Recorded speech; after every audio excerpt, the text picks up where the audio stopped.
kind of thing, even early in your professional career. But the problem is the game has changed with email, with the internet, even in the last 5 years of the way people read. So we have to learn how to write scannable emails. And that's, I'm going to give you some tips to do that. I'm going to give you some ingredients here. We're going to look at several of them.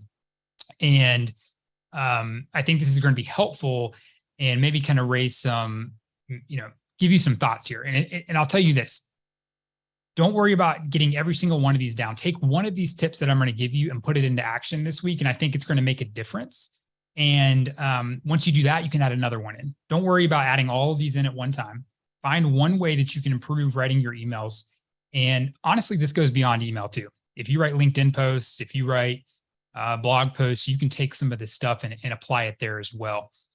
The first ingredient here, as you see, is simple language. And this is really fascinating. The first time I saw this is looking at the US literacy rate.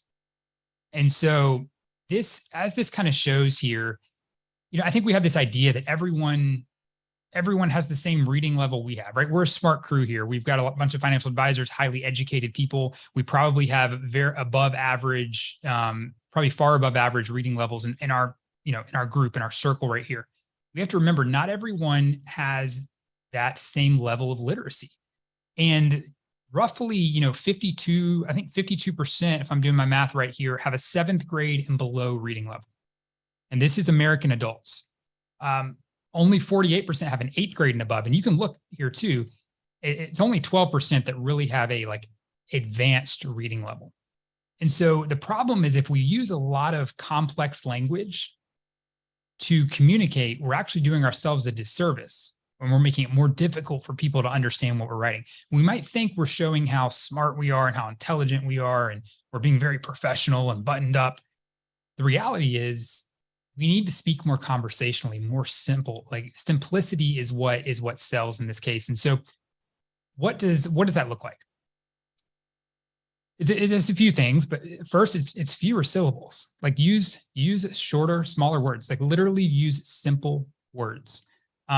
Simple doesn't mean you speak down to your audience. It doesn't mean you're speaking dumb. It means you're being simple. You're being short, straight to the point, shorter sentences, less filler words. This is a big one right here.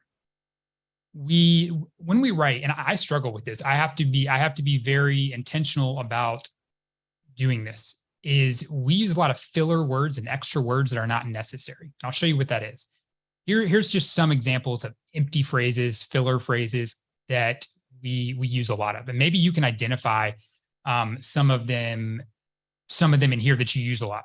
And this is not an exhaustive list, but there's several in here. And I mean, I'm definitely prone to using these and have to weed them out. I mean, if you look at these, try to find simpler ways to just kind of go through this list, find them and think of how can I say some of these things in a simpler way?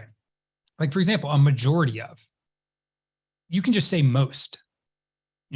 A majority of a majority of people have overwhelming debt.